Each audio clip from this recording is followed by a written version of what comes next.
Hello and welcome to the week that really was with John McGurk and Sarah Ryan for this, the final day of January 2025. Sarah, how have you managed to survive the 247 days thus far of the month of January? It was long, wasn't it? It was. It's been long. It's been very long. But it ended with some good news. And I've had electricity. So I'm sure it was longer for you. I'll tell you, no, we'll talk about Storm Eowyn in a minute because, you know, obviously it's the biggest story of the week. And I think some of the media coverage has been very deficient, to be frank. But just to say a comment on my personal circumstances, last week, obviously, we recorded this podcast on Thursday night, as we always do. And the storm hit later on that evening and the power went out here shortly after midnight. I had no power on Friday, Saturday, Sunday, or most of Monday. And I'll tell you something.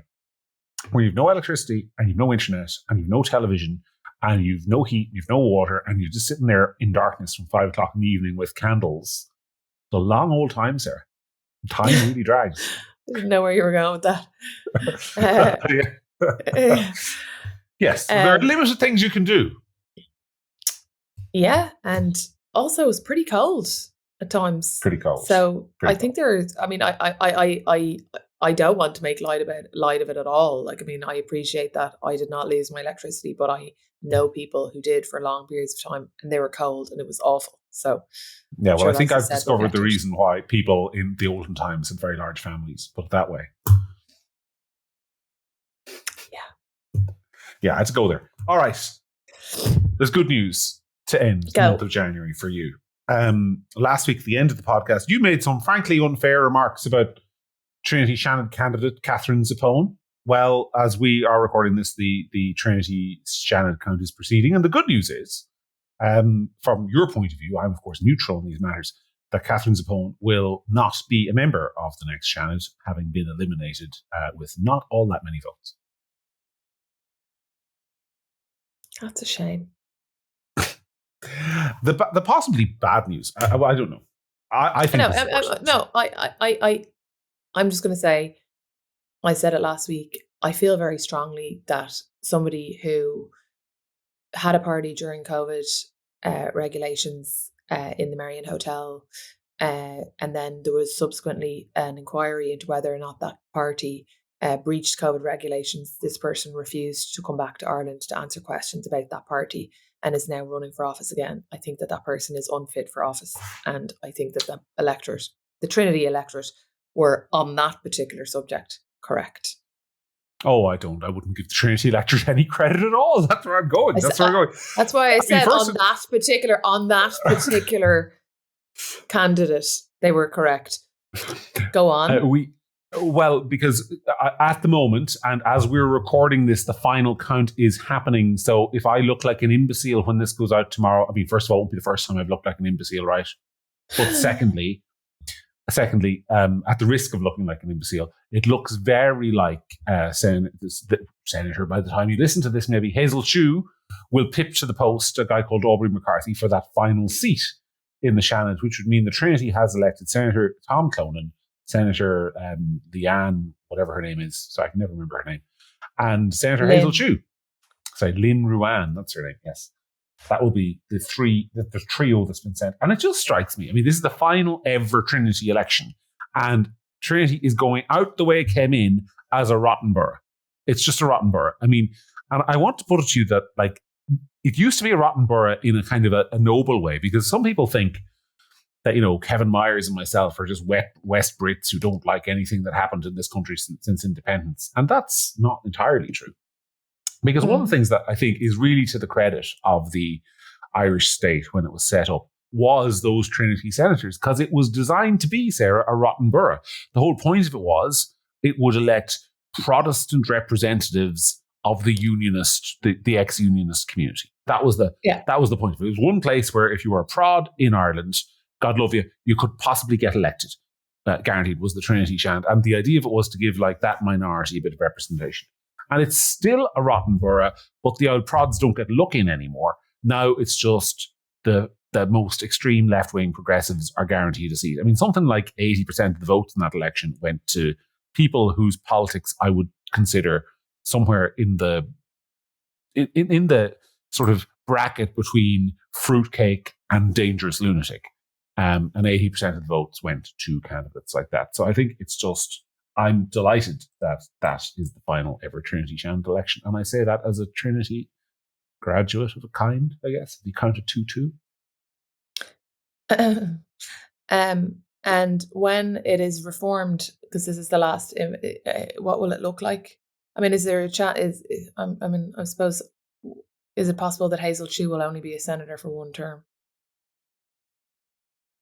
I don't know. I mean, look, one thing's about these Seanad elections, and one of the reasons why I think probably the idea of a university panel, if you were to make an argument against it, is that it's actually a really hard campaign to run. You've got to reach a very limited portion of the population that has votes, and incumbents have a huge advantage.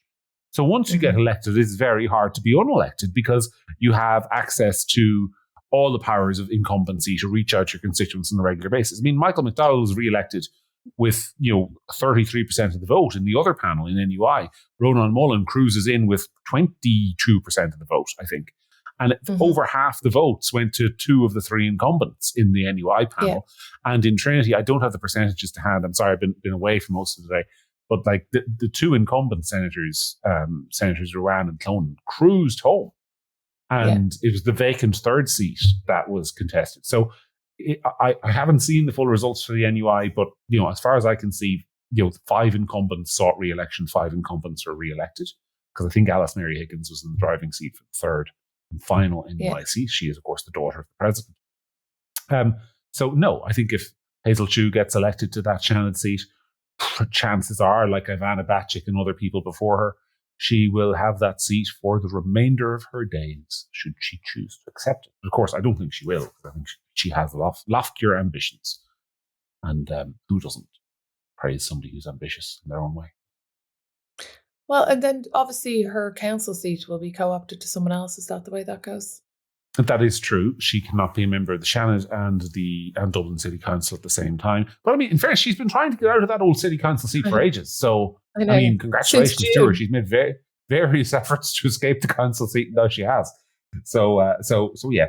So, I mean, it's one of those results. I mean, the Trinity Seanad election, it's such a rotten borough that it really doesn't tell you anything about the state of the country other than that. No. I mean, break, shock, horror. People who vote in Trinity elections tend to be, I mean, it's a very small turnout, and of that, it tends to be the most left-wing of the left-wing, which probably says something more about why the country is as politically left-wing as it is, because left-wing voters are just politically more committed, and they're politically smarter. Hazel Chu, if she wins that seat, will have come from well in the pack on the count by just the whole vote left, transfer left thing, which left-wing voters are brilliant at, and consistently put people like Hazel Chu in office. And you can't resent that. You got to hate the player, not the game, as they say. Anyway, that's the breaking news this evening. You got through Storm Eowyn with no power loss at all. Tell us about life in Leafy Malahide. It was a storm, that's for sure. There was one big tree down on our road.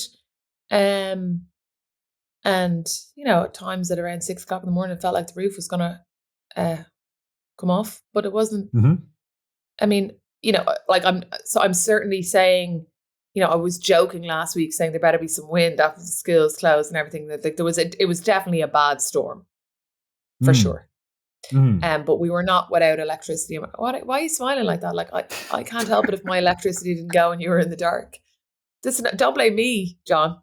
Take it up with your. It was definitely a bad storm, says Little Miss Malahide. It was very bad. It was windy at 6 a.m.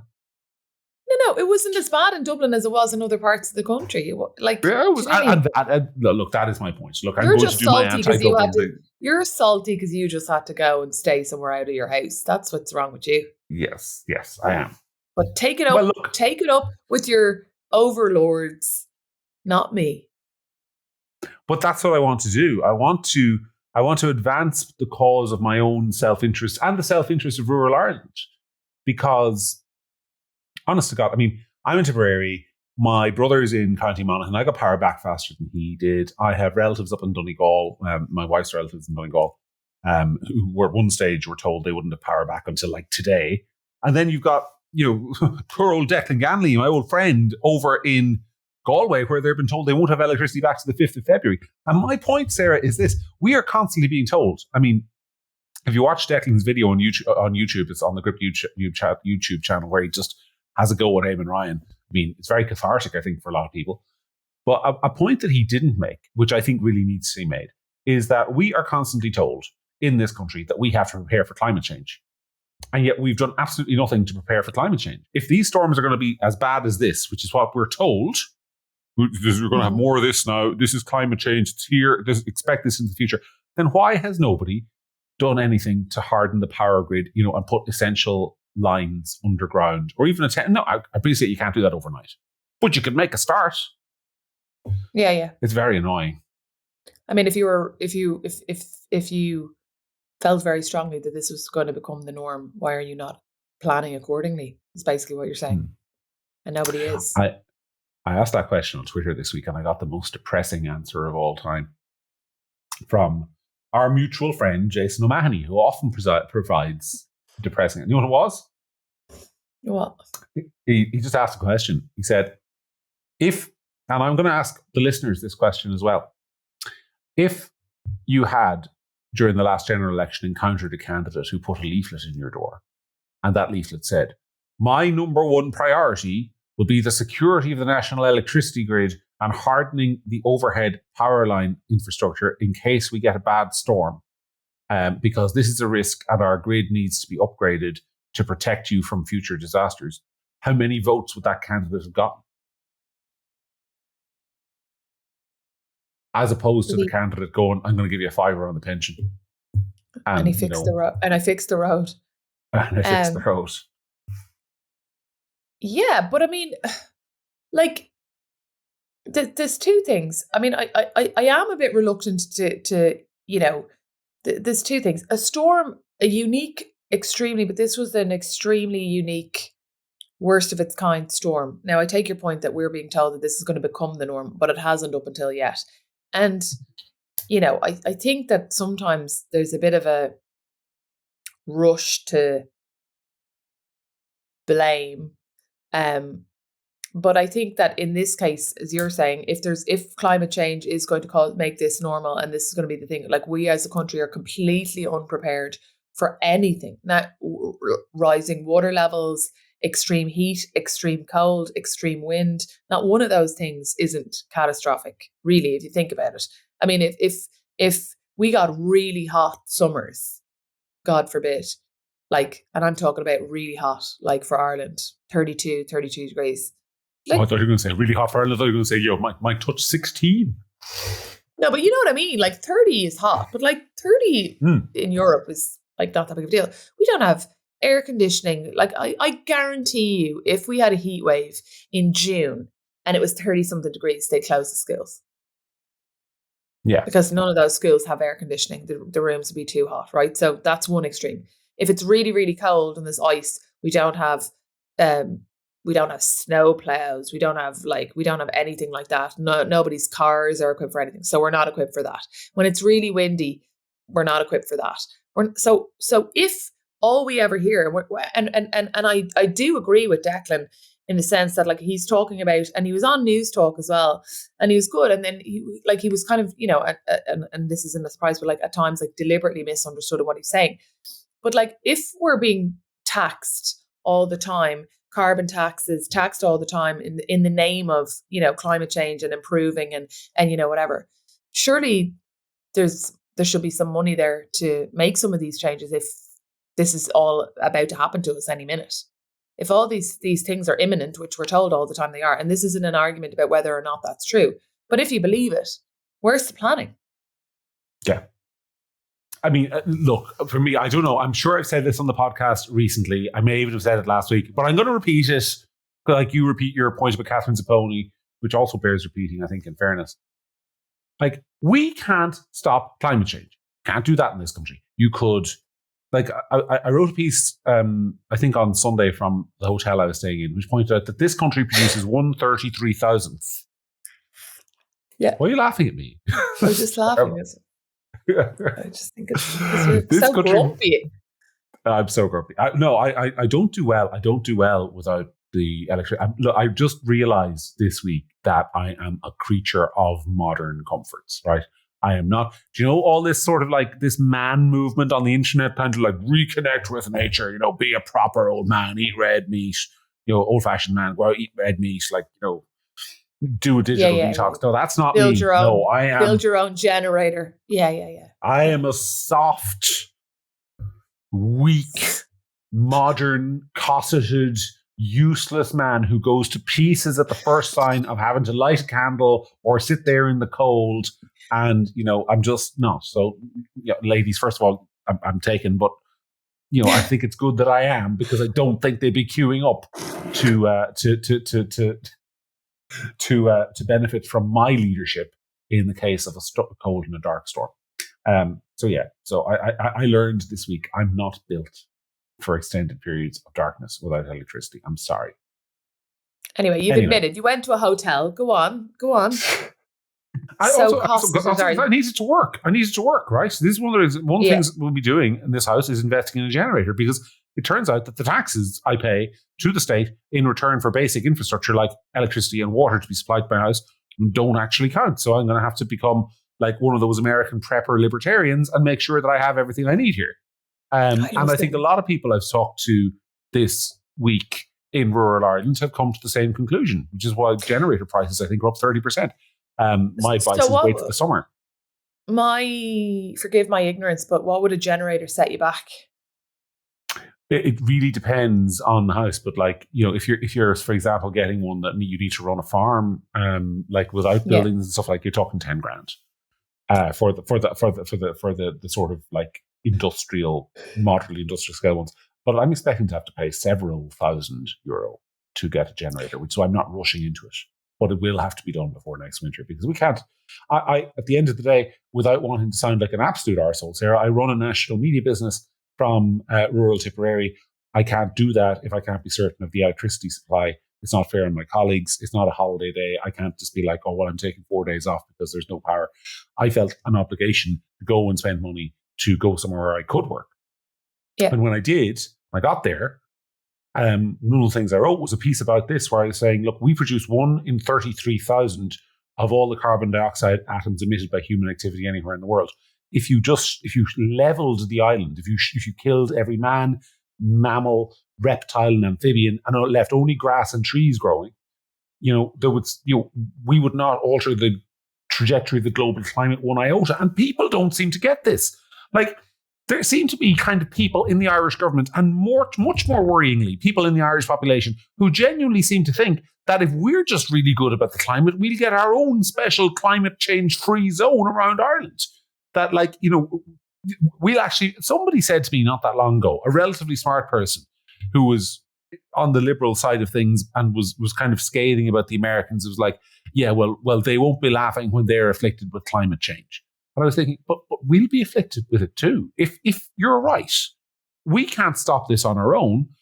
But why are we pouring billions into trying when the Americans and the Chinese aren't, and doing absolutely nothing by contrast to prepare for the worst if you're right and the worst comes? If you believe this is happening, it's like all those Americans, Sarah, like Barack Obama, who says, the sea levels are going to rise. Oh, and by the way, I'm going to spend, $14 million on a new house on the coast of Maine, which will be flooded if I'm right. I mean, why aren't you taking the actual measures to prevent and protect us from the bad things you say will come? Like, as you mentioned, installing air conditioners in maybe schools, just in case we need them, or hardening our electricity lines, or improving, making sure there are generators on site at water treatment plants and water pumping plants, so that if the power goes out, we can still get water to people. Is that so hard? Seems to me it would cost a whole lot less than some of the nonsense we're doing.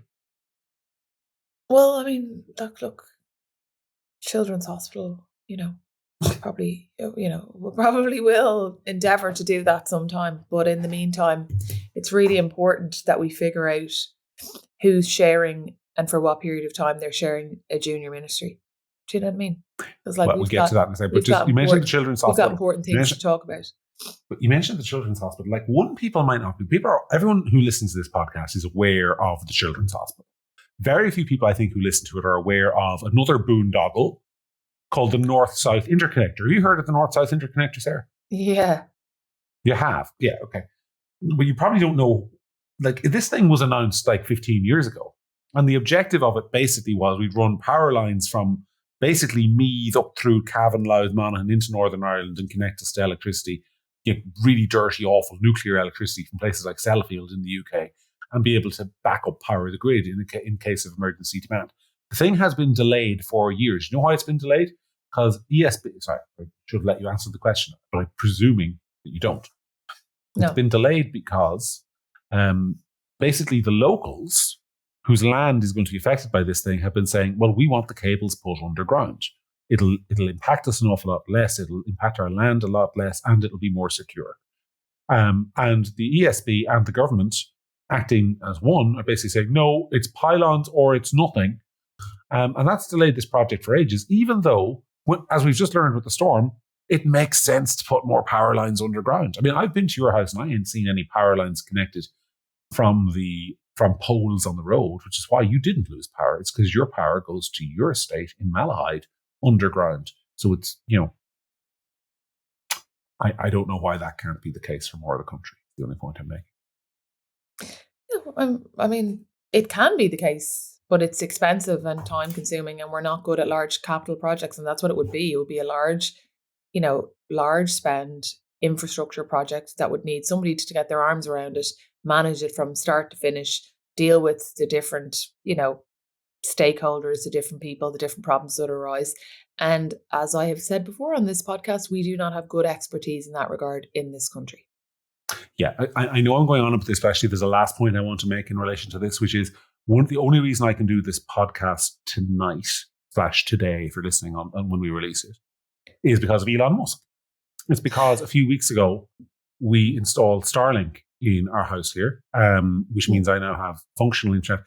Before that, I live in rural Ireland, and I was on what was admittedly a pretty good sort of 5G connection from a company called Rural Broadband Ireland, who are very good, and I'm not disparaging their product at all, and it's not their fault. But that product is now barely working because of all the phone towers that were knocked out by the storm. And if you're driving through rural Ireland at the moment, it's almost impossible to get phone signal anywhere except maybe around the motorways. So that reminded me that we're also spending 3.2 billion quid on this rural broadband project to bring fiber cables to people like me, when actually I've got all the internet I need at a whole lot less of the cost, thanks to Elon Musk and Starlink. You and your darling husband up there in Malahide are paying €4,950 to connect my house to a fiber broadband scheme. That's how much it costs per premises. You're paying that in your taxes. And in fairness, I'm making a contribution myself. But I literally was able to connect with Starlink for pretty good, fast, high-speed internet for 1/10 of the cost. So why are we doing the national broadband plan when we could be doing something a whole lot cheaper and a whole lot quicker? Sorry, it's a rhetorical question. I just want to say thanks for the $5,000 you're going to pay to put fiber in my house, though. I do appreciate that it. you didn't need. You're very grumpy today.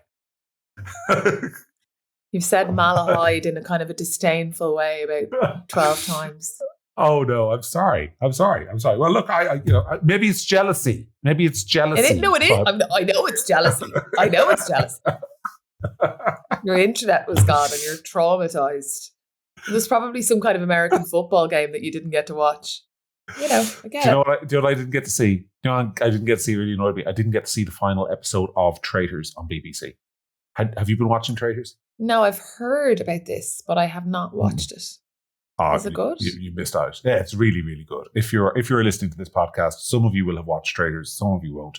Those of you who did, you know how good it is. Those of you who didn't, you missed out. Watch it next year. I think actually RTE, for all their sins, are bringing out an Irish version later on in the summer, which probably won't be as good, but I think it will probably still be worth the time. It's a very good format. I won't spoil it for those who haven't watched it. So that annoyed me. And then I didn't get to see Manchester United play Fulham on, I think, Sunday or Monday evening, whatever that was. But honestly, these days, it's just a blessed gift, Sarah, not to get to watch Manchester United play football of any kind. So that was probably lucky. I don't know what that means, and I don't care. Yes, before I interrupt you want to talk about the last Count Corla? No, you want to talk about the last Count Corla. I was actually trying to give you a segue and cheer you up by allowing you to give out about something different from the electricity grid. Go on. You have a thing about the last Count Corla. Well, I don't have a thing about the last Count Corla at all. I think the last Count Corla is a really important job. So naturally, Fianna Fáil and Fine Gael can't decide who should have it. So they've decided to split the baby and have one last Count Corla for the first half of the government and a second last Count Corla for the second half of the government. So each of them gets half a job. And I just thought to myself, and maybe I am grumpy, maybe I'm a grumpy git this week, but I just thought, does anything sum up the state of the country better? I mean, we can't recall the Dáil to hear the stories of people who are living like they're cavemen without power and water. But we don't have to recall the Dáil to divide up a Dáil job between two. Admittedly, I'm not saying that particular recipients of the job, who are two very eminent senior TDs, are undeserving of it. I'm just saying the spectacle of these grubby-handed gits just dividing up jobs between them while the country is suffering, or parts of the country are suffering, not Malahide, are suffering a massive crisis, I think is pathetic, to be honest. I think that the whole manner in which the negotiations have gone down for the various jobs has been quite tone deaf and just a bit unsightly. And I think it's giving the public the ick. I think whether we like it or not, a lot of the electorate voted for more of the same and a government, that they wanted a government that, would, and I'm paraphrasing here or making up a phrase myself, but like just get on with it. You know what I mean? Get on with governing the country or whatever. And I think that the way in which this has been reported and, cutting up jobs in half and, people getting this and people getting that has just been a little bit tone deaf. And I think it's giving the public the ick. Can I say a nice thing about the Green Party at the risk of alienating all our listeners? I think this carry on wouldn't have happened with the Green Party in government. And I think, and that is not to say, let me explain why.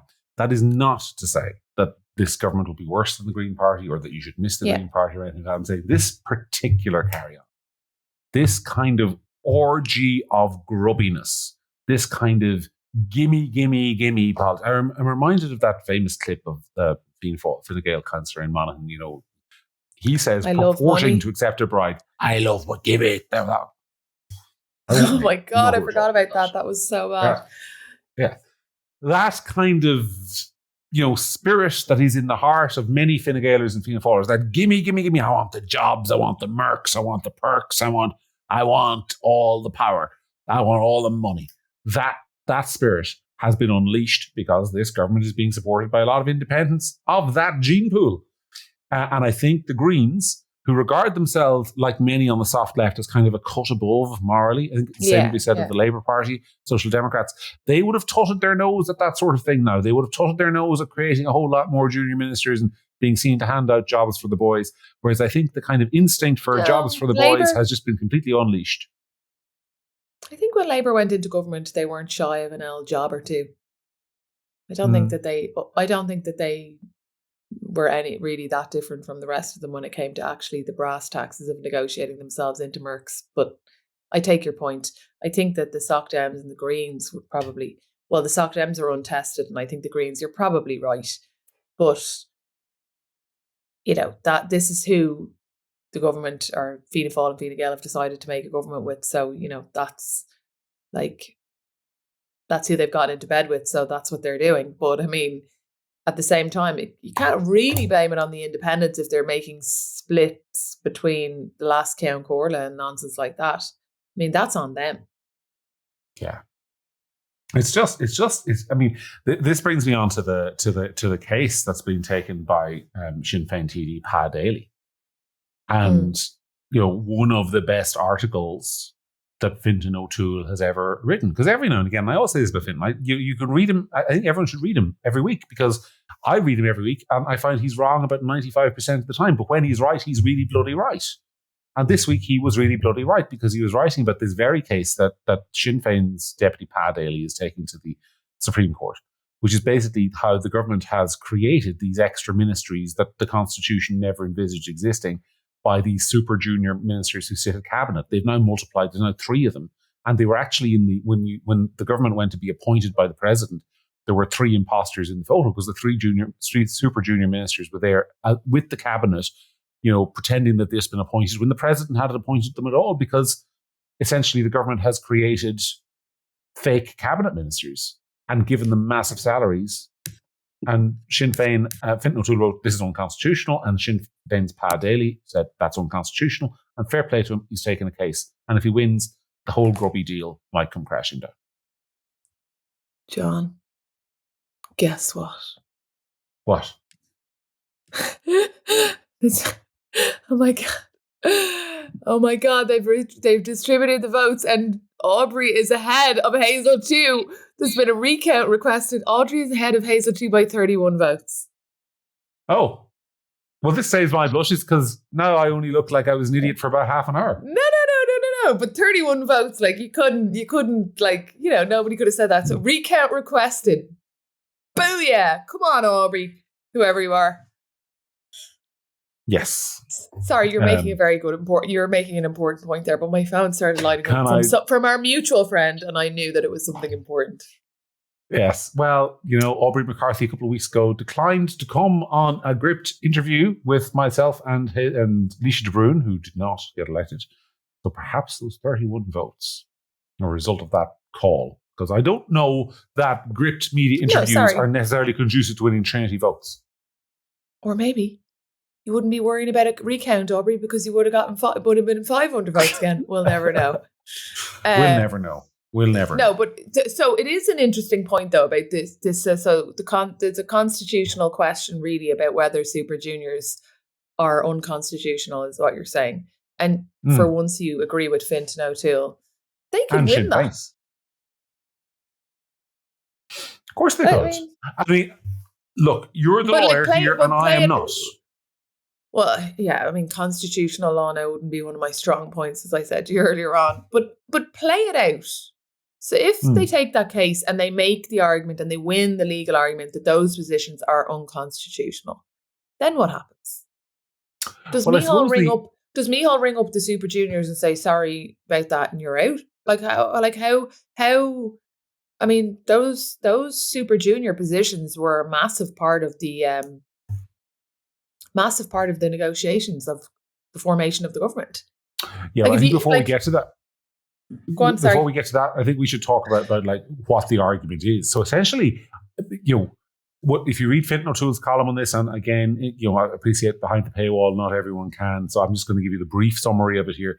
He was basically saying, look, Leo Varadkar has said in public that these super junior ministers are essentially functionally equivalent to cabinet ministers, that they have the power to bring proposals to cabinet, that they once they're around the table, it's they're exactly like cabinet ministers. That's what he has said on the record.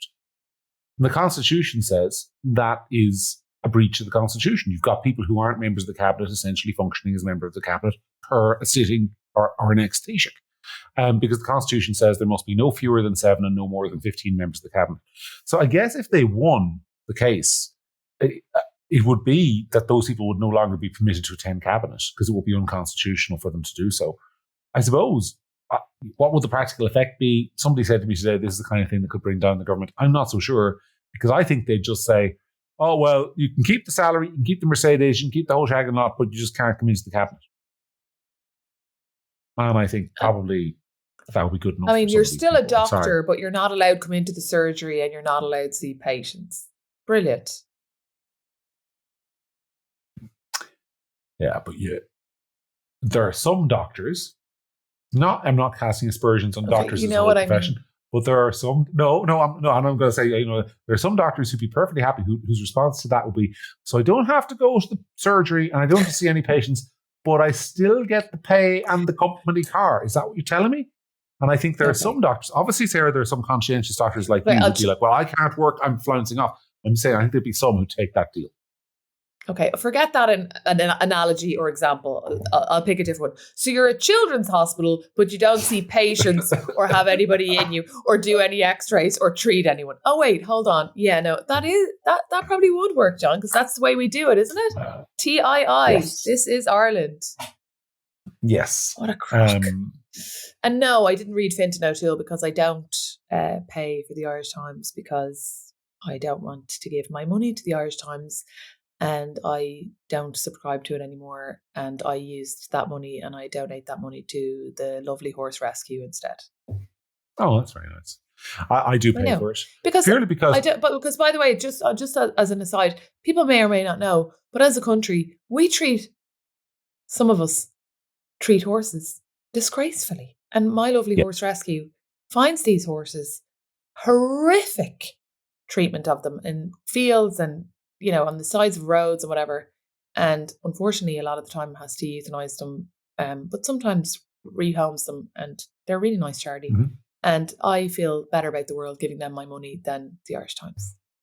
Yeah, I could talk for ages with some of the wonderful animal charities doing amazing work in this country. I say My Lovely Horse also does great work with other animals as well. It's not just confined to horses. There's also the donkey sanctuary over down in Cork. I mean, I could talk for half an hour about how people mistreat donkeys. I know. Yeah. No, we won't. A lot of the donkey mistreatment is ignorance. People don't realize that donkeys can't be out in the rain. Don't realize that their hooves need to be peeled, and don't realize donkeys are social animals and you can't leave them on their own, or they get really sad and die of depression, which is the worst thing you can do to any animal in the world. Yeah, people do it. I don't understand why. Moving on. Sorry, that was a bit of an interesting segue. Yeah, I know. Fintan O'Toole. I do pay for the... I just want to say, because I want to make clear, I pay my own money. Gript subscribers' money does not go to the Irish Times. I use my own money, but I do because I think it's important. If I'm going to write about what's happening in the country, I should be able to read what writers are saying. So I do subscribe to all the newspapers. Annoys me, but it's important. So I do. And I have to say, the Irish Times, for all I slag its editorial position, does have some really good writers. Finn McRedmond is excellent, worth reading every week. They have that lady who emigrated to Australia, who writes about life in Australia. Some good content in that newspaper, much as it sometimes kills me to admit it. And Ronan McGreevy does incredible work on sort of some of the Irish history stuff. So, lest it be said, I never say anything nice about Irish Times. You're so diplomatic. Of course, then they do publish Una Mullally on a Monday, so that kind of undoes all the good work, although depends on whether you're entertained or not by that sort of thing, I guess. Something you did want to talk about was this business of Robert F. Kennedy Jr. and getting confirmed and all that. And I know you're a big fan, aren't you? I mean, I wouldn't say I've said on the podcast before, I'm kind of with him on a lot of things, and I'm not anti-vax, but I think that the kind of conversations he's trying to have about the level of vaccines in American children in particular, the crap that's in their food, all worthy conversations. But I also think it's just really funny that we live in a country where there's barely, there's a bit of, I mean, he had quite a lot of support in the room, but there's a bit of reporting about, a couple of tricky moments that he had, but there's just barely any reporting about the fact that really the people that are questioning him are funded, their biggest donors, like Bernie Sanders, are Big Pharma. I mean, so of course they're going to rigorously question him on, his platform. Why on earth would anybody living in America have any problem, in theory, with him having a conversation or investigating what's in vaccines, what's necessary about vaccines, what's in food, what's not? I mean, loads of the stuff that's in American food is illegal in Europe. You're not legally allowed to put it in our food. So what's the big deal? What's the big deal about it looking at Big Pharma? Because a lot of these guys are bankrolled by them. That's why. So yeah, I see that. I think he did quite well. Listen, I think that conversations about health, particularly in America, which is obviously well known to be an extremely overweight, unhealthy country, that what is it about those conversations? Why would any reasonable person be anything but curious and interested that a new person, would come in and start talking about these kind of things. Michelle Obama, when Obama first got elected, talked about how she was going to, exercise and health. Nobody had any problem with that. Everybody was for it. Everybody was like, this is wonderful. She was on Oprah dancing around. Everybody was like, yeah, let's get healthy, growing our own food into schools. Whatever that chef's name is in the UK, he did a whole show about going into schools and talking about healthy eating. Everyone's on board with that. The minute he starts talking about challenging pharmaceutical companies and what's in vaccines, whatever, all of a sudden all the Democrats are all in there tearing him to shreds. And his sister or whoever, one of the Kennedys, is out talking about how he was a sociopath as a child and he was blending up animals, whatever. Like, what kind of bullshit is that? What is it that these people are trying to do? What are they so afraid of? Like, have the conversation about Big Pharma. Why are you so afraid of it? Because they're bankrolled by it. That's why. Look, I kind of feel a bit like, in vengeance for my grumpiness and for taking out my jealousy of Malahide on you earlier on. I feel like you're pushing me into the role here of defending big pharma companies, knowing that on the comments underneath the YouTube will be, oh my God, how much are you taking from Merck? Nothing, by the way. Fully Pfizer. But John, the thing is that but there's loads of things, right, that pharmaceuticals do, saving lives, cancer treatments, vaccines of loads of things have saved hundreds of thousands, not millions of children's lives. Malaria, you don't have to go all in on every single thing. I'm not suggesting that if your child has meningitis, you give the child ginseng and honey. You should go to prison if you do that. What I'm saying is that the protocol on vaccines for children has gone bigger and bigger and bigger and bigger in America. There's nothing wrong. I mean, in every other situation in the world, nobody would have any problem with people doing a belt and braces review of what's in something or how something is working, particularly something that was pertaining to health. But when it comes to big pharma, there just seems to be this big pushback. And I'm deeply suspicious of the motives of somebody who has a problem with that. That doesn't mean I'm anti-vax. That doesn't mean I think that every single thing he investigates is going to show up some huge conspiracy. But if I was raising my child in America and I was bringing my child to the doctor and they were getting a vial of 75 different things for a lot of things that they will never be exposed to, I'd be happy that somebody was grabbing the nettle and having an investigation into what's in it. I'd be happy if my children were being fed and eating food in America every day, that they were going to look at what, things that were illegal in Europe being fed to my kids. So what? Yeah. I'll tell you what annoys me. But because I agree with a lot of what you're saying. In fact, I'd say 75% of it, except that I don't think pharma companies are the right target. I'm going to take the example of the COVID-19 vaccines, which caused so much outrage amongst a section of the population and a section of my readership who just relentlessly talked to me about it. And here's the thing. Those vaccines are not on the market because of Pfizer, and they're not on the market because of Merck, and they're not on the market because of anyone else. They were all approved by the Federal Drug Administration. The Federal Drug Administration, which is a government agency which is responsible for inspecting and guaranteeing the safety of drugs that go onto the American market. The Federal Drug Agency actually rushed through the approvals for the COVID-19 vaccines, allowed enhanced and shortened trial times, which is why so many people on the sort of Robert F. Kennedy wing of this referred to those vaccines as the experimental COVID gene therapy. Do you remember that phrase? Because they were arguing the Federal Drug Administration rushed it through. Now, Sarah, on whose orders and instructions did the Federal Drug Administration rush through the approval of, for example, the COVID vaccine? Who was president at the time? Who was responsible for that decision? I think there's some TDS coming. Go on. It's not. It's a simple thing. I mean, you talk about why can't we investigate these things? We live in a world and in a democracy where decisions are made by voters to elect people who are responsible for administering things. Now, you might say, because the logical argument to come back at me here is, yes, but John, all these people, all the pharma companies, they pay money to the senators, and then the senators put pressure on the Food and Drug Administration, blah, blah, blah, blah, blah. That's a fair argument. You could apply it to basically any industry, anywhere in the world that donates to politicians. This is why people donate to politicians. If I, as a citizen, donate to politicians because I think they will advance my goals or do things I agree with, that's a normal sort of function in a democracy, good or ill. In this country, we have the government pay all our politicians, and I would argue that the result of that is that they all advance the government's interests, right? Not anyone else's. They advance the interests of the blob because the blob pays them. Ultimately, I want to know why it is Pfizer's problem that the American Food and Drug Administration is approving drugs that wouldn't get approved in Europe. Like, that is an American policy issue. That is not just the big bad pharma companies issue.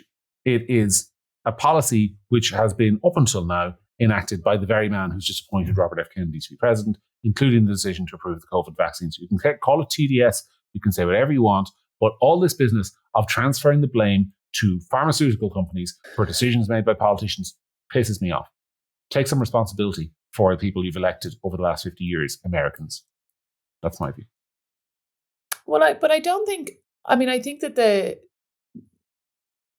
the agenda that he's pushing is to investigate,